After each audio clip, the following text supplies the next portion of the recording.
미국 정치의 심층적인 시각에 오신 것을 환영합니다. 외교적 의례가 최우선시돼야 할 집무실 오val 기자회견이 어떻게 가장 가까운 동맹국을 겨냥한 충격적인 발언과 내부 비방으로 가득 찬 혼란스러운 쇼로 변질됐는지 상상해 보십시오. 도널드 트럼프 대통령이 캐나다 총리 마크 카니와의 만남을 막 마쳤지만 남은 것은 협력이 아닌 전 세계가 과연 미국 외교 정책에 무슨 일이 벌어지고 있는가? 라는 질문을 던지게 만드는 일련의 무모한 발언들 뿐입니다.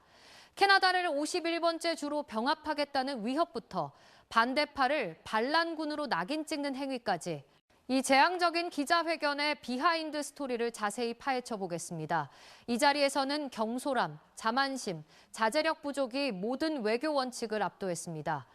시작부터 초점은 파트너십이 아닌 격렬한 경쟁에 맞춰져 있었습니다. 기자들이 무역 긴장과 관세 때문에 미국을 방문하는 캐나다 관광객 수가 현저히 약 23% 감소한 것에 대해 질문하자 트럼프 대통령의 반응은 전혀 달래는 기색이 없었습니다. 그는 사과하거나 해결을 약속하는 대신 즉시 논점을 반대로 돌리며 미국인들도 당신네 자동차를 사고 싶어 하지 않는다고 선언했습니다. 이는 실제 데이터와는 다르게 왜곡된 사실이었습니다. 이 발언은 기자의 우려를 일축했을 뿐만 아니라 무역 위기를 책임 전가 게임으로 만들었습니다. 가장 경악스러운 순간은 그가 비즈니스 충돌을 해결할 쉬운 방법을 언급했을 때였습니다. 그것은 바로 캐나다 병합이라는 아이디어였습니다.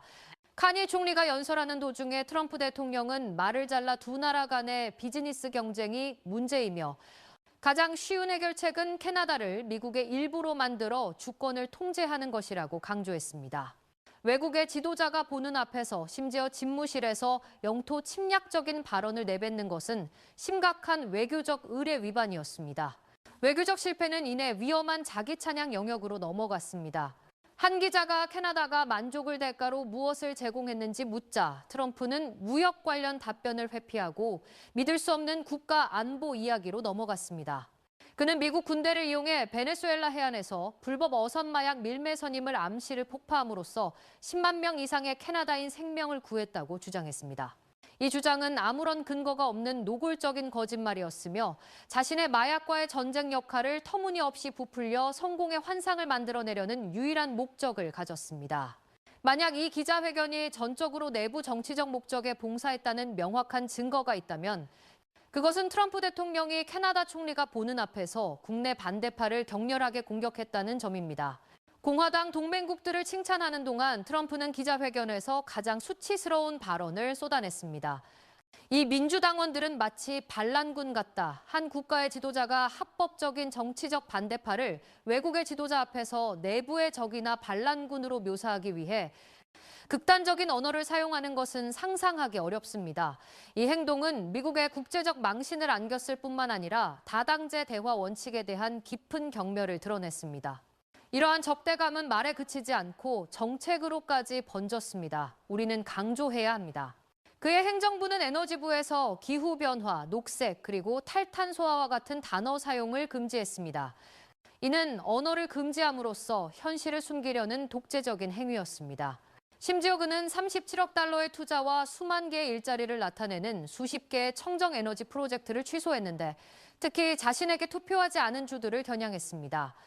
이는 정치적 복수가 국가 경제적 이익보다 우선시되고 있음을 보여주며 이로 인해 8만 500명 이상의 청정에너지 일자리가 사라지는 피해를 낳았습니다.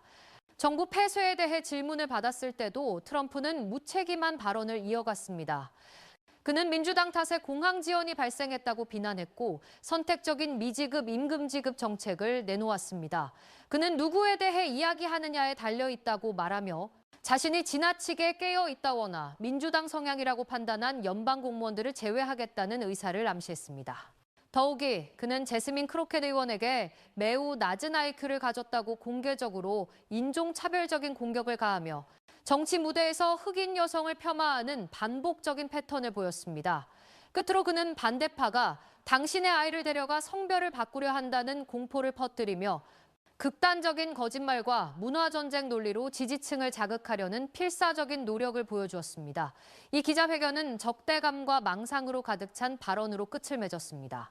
트럼프 대통령은 스스로를 관세에 의해 피해를 입은 왕이라고 칭했지만 사실은 그의 적대적인 정책과 외교적 실패가 미국을 그런 처지에 놓이게 한 것입니다. 정부 폐쇄를 민주당의 가미카제 공격이라고 부른 것은 자신의 실패에 대한 책임을 타인에게 전가하려는 마지막 시도일 뿐입니다. 이 기자회견은 외교가 아니었습니다. 그것은 진실이 왜곡되고 증오가 정책으로 사용되며 동맹국의 주권이 농담거리로 전락하는 행정부에 대한 섬뜩한 요약이었습니다. 이러한 사건들은 우리에게 정치에서 투명성과 책임감의 중요성을 상기시켜줍니다. 거짓말과 증오가 진실을 가리도록 두지 마십시오. 지금 즉시 이 영상을 공유하여 이러한 발언들의 본질과 그것이 경제 및 국제 관계에 미치는 부정적인 영향을 폭로하십시오. 논쟁에 참여하십시오. 댓글을 통해 청정에너지 전쟁의 결과와 정치적 대화에서 존중의 중요성에 대한 여러분의 생각을 나눠주십시오. 침묵은 해결책이 아닙니다. 진실을 위해 행동하십시오.